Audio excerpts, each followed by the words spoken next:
Local newspapers were some of the first businesses to adopt the internet. And if they didn't, maybe the internet wouldn't have been adopted or would have been adopted much more slowly. But they were also some of the businesses that were most impacted by the ubiquity of the internet in a disruptive way. There's a lesson for blockchain people in there.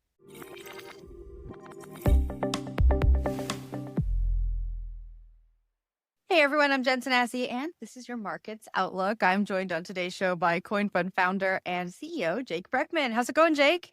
Hey, Jenn, good to be here. How are you today? I'm doing well today. I was just thinking before this interview about CoinFund's birthday party, which I attended, I think it was last week now, in New York at PubKey. It was Dino themed. Very good party you guys threw. So congratulations on the 10th anniversary. Talk to me a little bit about what you've been reflecting on over the last 10 years.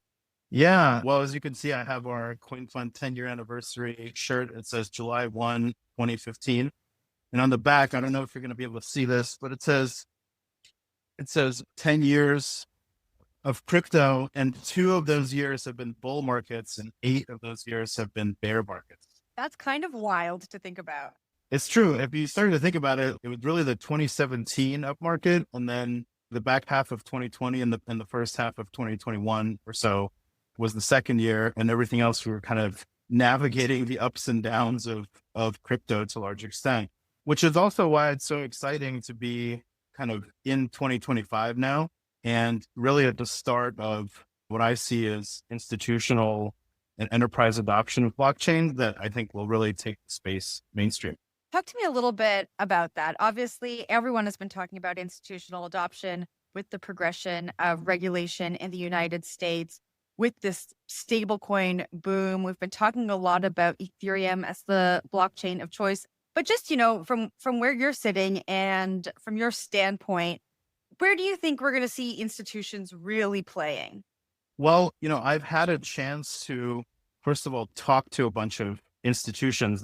Was part of some of the due diligence that we were doing at CoinFund regarding investing in kind of blockchain infrastructure that is likely to be utilized and adopted by these types of players. And some of the trends are pretty clear. Every single institution that we talked to basically noted that it's the regulatory environment that has kind of unlocked their ability to start looking at blockchain a little bit more seriously. And most of the folks we talked to said that internally, blockchain was a high priority for them. In terms of technologies that they have been looking at, it's very clear that most institutions are kind of in an R&D phase where they're trying different technologies, different blockchains, but the trends are clear.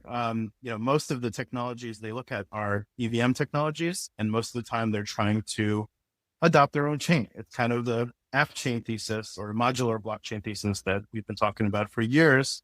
And so a lot of focus on L2, and some focus on kind of independent L1s as well.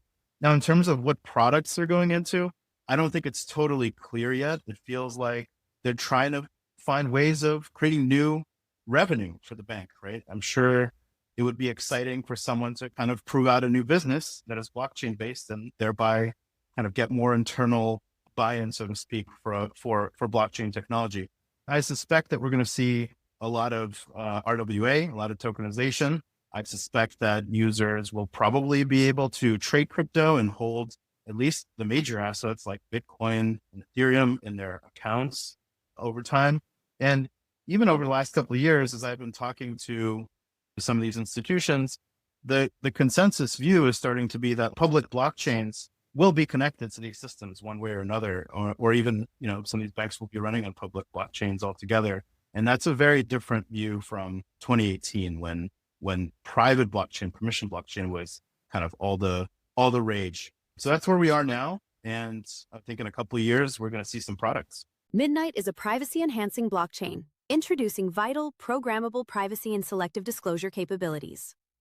It means dApps can allow users to control what information is revealed without putting sensitive data on-chain, allowing you to break free from the limitation of choosing between utility or privacy. We deserve more when it comes to privacy. Experience the next generation of blockchain that is private and inclusive by design. Break free with Midnight. Visit midnight.network/breakfree. Did you think 10 years ago when you were founding CoinFund that we would be here 10 years later? I think about this a lot. I remember kind of Ethereum coming out it was July 30th, 2015. So actually CoinFund launched 29 days before. We beat Ethereum to market, in other words. And I remember like sitting there thinking, oh man, by 2016, we're sure to have a lot of consumer applications out in the market and we'll be going mainstream and everything's going to be great. I think the reality of that has been, looking back in the last 10 years, is that we've definitely made progress. Blockchain and crypto is being held by about 8% of the world's population. We've built a $3.5 trillion asset class. We've made a dent in, software development. But if you look at this kind of bottom up consumer first and almost like activist strategy that crypto has tried over the last 10 years, I think the reality is not a lot of retail people are using DeFi. Not a lot of traditional legacy infrastructure has actually been replaced by blockchains. And so there's a lot more to do. And so when I think about mainstream adoption, it's the bottom up consumer stuff. But it's also what we've been missing is the institutional piece. I think while it is somewhat kind of cultural for some people in the industry, for like banks to adopt blockchain, I think it's a great thing. I think it legitimizes technology, makes the rules of the road clear. It also proliferates blockchain technology. It proliferates blockchain engineers. Today, blockchain engineers are 0.07% of engineers in the world. We need more of them. We need people to be putting, tens or hundreds of thousands of applications into the market every month, like iOS and Google Play. And a few of those applications will be going on to be, product market fit consumer apps that are growing sustainable businesses. We're nowhere near that today. We probably put, tens of applications into the market every month. So, I think the institutional piece is a very important piece of the puzzle. We're now finally here. And I think over the next 2 to 4 years, some of the most important blockchain projects will come to market. I'll say one last thing, Jenn, which is local newspapers were some of the first businesses to adopt the internet. And if they didn't, maybe the internet wouldn't have been adopted or would have been adopted much more slowly. But they were also some of the businesses that were most impacted by the ubiquity of the internet in a disruptive way. There's a lesson for blockchain people in there. We're going to market now, but the future of blockchain could very well be extremely decentralized. Talk about that future a little bit. I think you rightly stated that whilst it feels like so much has happened in the last 10 years, there's still so much further to go to achieve, I think, the future that folks like you who have been building in this space for the last decade have really imagined and have really, really been working towards every day. From your perspective, what does that future look like? I mean, you talk about it being very much more decentralized. You talk about institutions.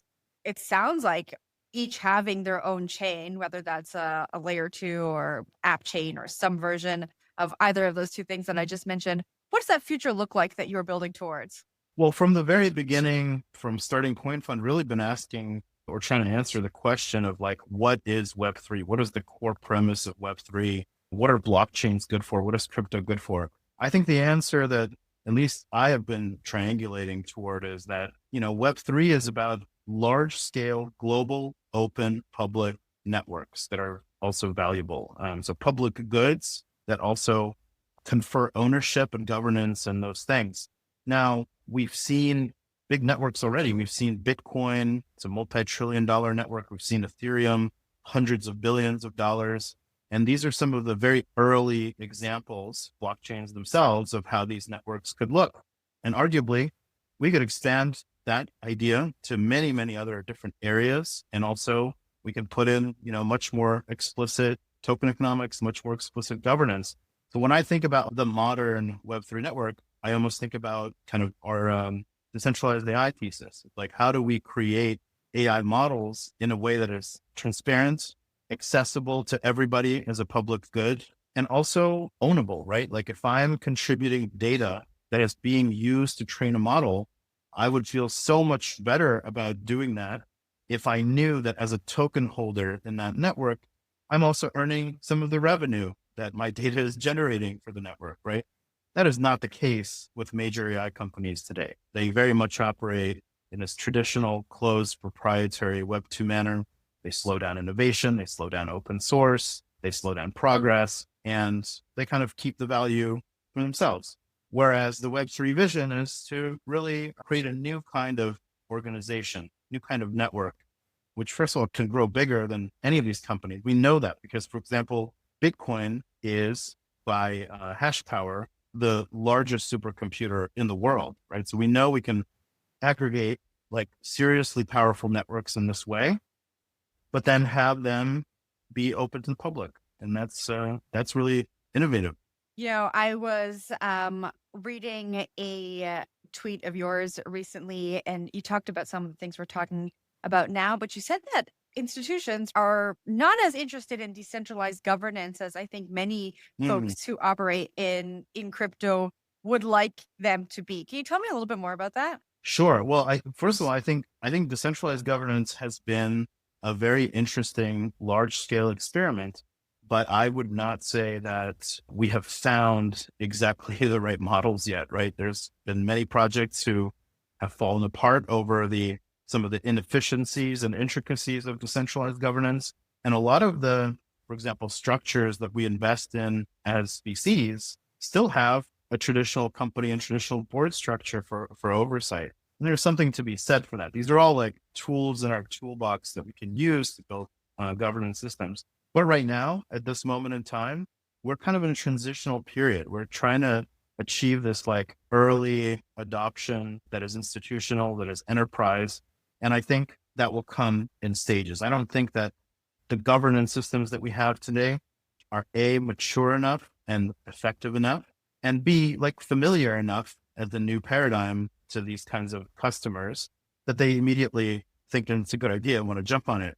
I think enterprises are much more likely to kind of run their own network and sort of wade into public governance, if ever, then slowly as they learn more about these kinds of new innovative systems. Okay, so not looking good for DAOs. Well, I mean, I'm not discounting DAOs in the future. I think there is something to be said for, again, public ownership and the ability to distribute either governance or like revenue from a project. I just think that the problem of decentralized governance is a very difficult one.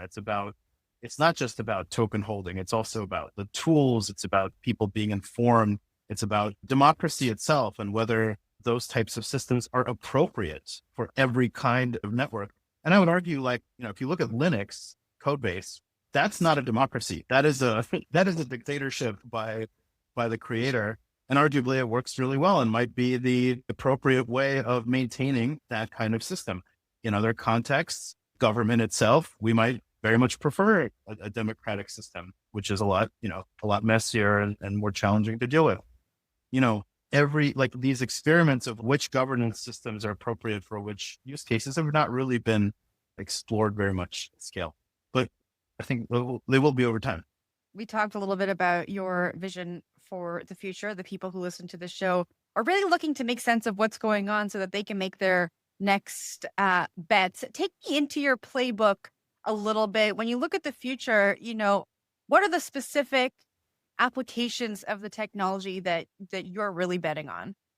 I think one thing that has happened over the last 10 years that we've been looking at this market is there's been a lot of technological progress, for one, right? So when we look back to the ICO boom of 2017, you have a lot of projects who are promising to deliver software that really wasn't deliverable at the time, given the state of the blockchain infrastructure. Since that time, I think we've addressed every single core kind of technical issues. I generally bucket that into four things. It's blockchain scalability, blockchain interoperability, privacy of data and transactions of blockchains, and also the security. And I feel like every single one of those things has been either solved or at least addressed with various solutions and ways that those types of features could be implemented. So for one, we are in a time where we're now ready to go to market to consumers. And we're seeing that. We're seeing projects like World, like Base, start to put forward these kinds of app store plays with a view that, 18 months from now, the average consumer that's going into blockchain is probably going to enter that world through, some app on the World Mini App Store or maybe Base. And I think it's very, very exciting. We've finally been able to lower the barrier to entry for mainstream users. It's been an issue for a long time in crypto. And, I had the experience of like onboarding my mother-in-law to World like the other day. And she loves it. She plays the Wordle game on there and earns tokens. All right, the last thing I'm going to ask you before I let you go, Jake, is you just brought up your mother-in-law, and I know that you have a standing bet with your in-laws that Bitcoin will reach $475,000 by this Christmas. I have to ask you, given what's been going on in the markets the last 1 to 2 weeks, are we going to get there? Of course we are, because I got to win this bet. I will say that, yes, it was a bet made a little bit with hubris because I had to go big and be a little bit shocking last Christmas. But honestly, I do think there's a probability where we could be at that level, depending on how the rest of the market is doing. It doesn't seem super probable right now in early August, but let's see how we're doing in the fall. I appreciate the optimism, Jake. It's always a pleasure speaking to you and getting to learn more about how you're looking at the markets and hearing your insights. So thanks so much for joining me, and I'm sure we'll see you again soon. Awesome. Thanks so much for having me, Jenn. Appreciate it.